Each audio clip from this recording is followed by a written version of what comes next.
Hi, I'm Domina Aurelia. This is my A&S entry and my Queen's Prize entry. My A&S entry is really based on like an obsession I have with Agrippina the Younger. I won't go into too much detail because there's some not great words associated with her modernly. But she was the first crowned empress of Rome, as well as the first woman alive in Rome to be depicted in statuary wearing a diadem. She started her own city in what is now Cologne, Germany, as well as was the only woman to be featured solely on her own denarii.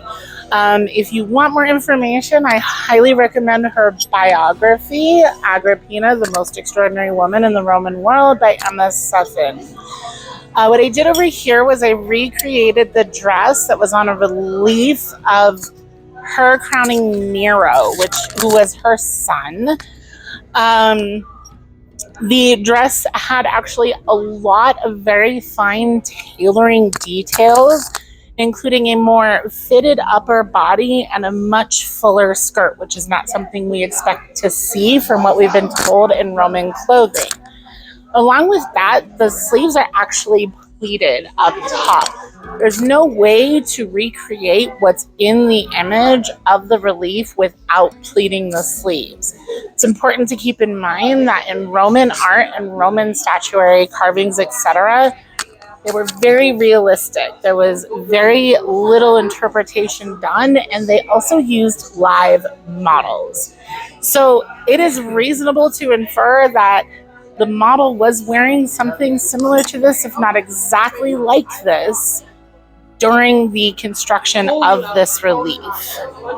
So those ones are red so that I can demonstrate where the dress is, because what happened was that when Victorian men started uncovering these, they just assumed the whole thing was just one big rectangle piece of fabric. And so if you can separate that and then look at this one, because you can see the sheerness, it covers up the belly button. When I color it, you can see where the dress actually is. And these lines down here indicate fullness. Whereas up here, you can see it's up against the skin because you can see her belly button and you can see her bust.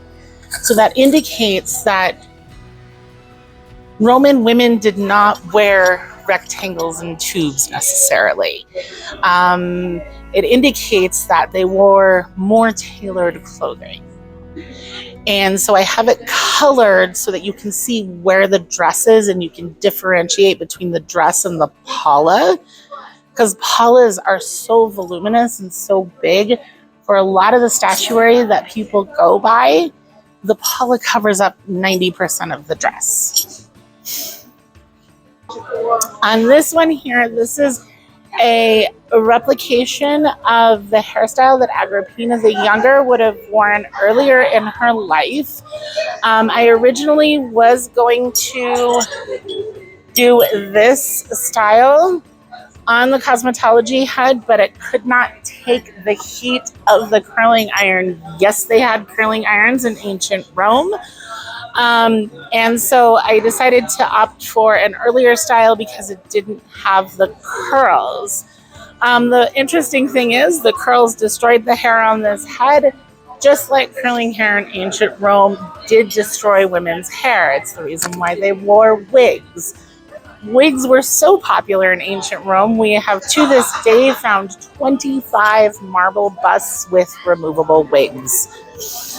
And then finally on this end here is my Queen's Prize entry. I have my own little tradition for Queen's Prize. I do some sort of makeup product. In this case, it is a exfoliant / makeup remover.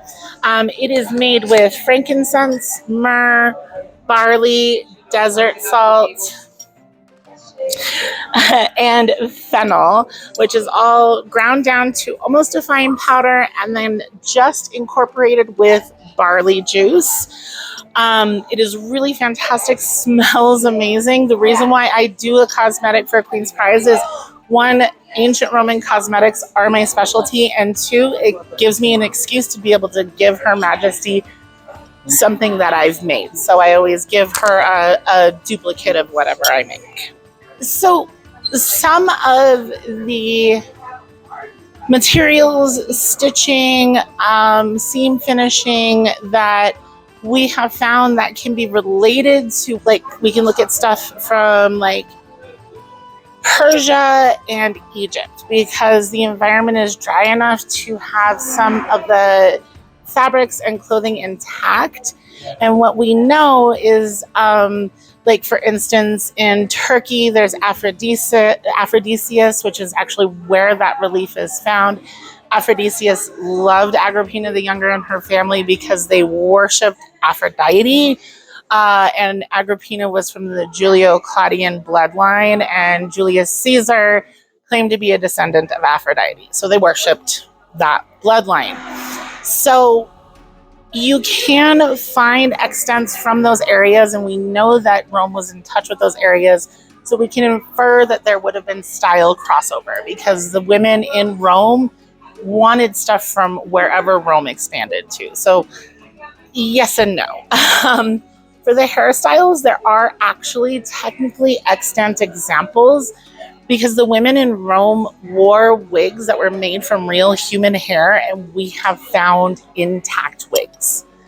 So ironically, we do have extant examples for the hair. I also follow a woman called, her name is Janet Stevens. She's on YouTube, and she is actually a hair archaeologist. So she has videos on not just ancient Roman hair, but period hairstyles all the way from ancient Rome through later SCA period. So if you're interested, Janet Stevens on YouTube, she's got a lot of really great tutorials. So she's the one that I use to help recreate it, because she is a hairstylist. So she knows how to read the paintings and describe to you how it would have been done where you wouldn't have been able to find instructions. So this is essentially makeup remover. So if I were to take this pot here, this is actually a replica of a pot of white makeup that was found from Roman Britain. This does not have lead in it. This is actually a proof that Romans did not exclusively use lead. This is like starch, beef tallow, and another ingredient that I don't remember off the top of my head. So if I were to take this, and I'll just put it on my hand, and people think a lot like of, Elizabethan when they think that Romans put white stuff on their face, but really it was just to make their face look pale. So it wouldn't have been caked on like we think about Elizabethan. So you take a little bit, and then I just add a little bit of water. And that just kind of reconstitutes the barley. And a little bit more. So the barley juice is actually essentially milked barley. It's made from cracking the barley husks, boiling it down in water for at least an hour. And then I throw it in a blender, and then I use a cheesecloth to get the barley juice out. And then the barley juice makes your skin super soft, and then it's slightly exfoliating, and then you just rinse it off. And there's rose in it, so the rose actually gives you a nice little rosy tint to your skin. And rose is actually an astringent. Rose helps to clear your skin of like pimples and impurities, and then there's the frankincense and the myrrh do the same thing. Ovid wrote a book with several recipes. This is one of them, and it translates to medicine of the female face, because the ingredients and the recipes that it has in there all have secondary medicinal properties to them. So it's not just for like cleaning the face or getting rid of pimples. Like these are like items that they would use for medicinal purposes. Pliny the Elder talks a lot about it in his encyclopedia that he makes. He made basically an encyclopedia of Rome, where he tells about minerals and plants and fish and environments all over the territories of Rome. It's really interesting, but really long.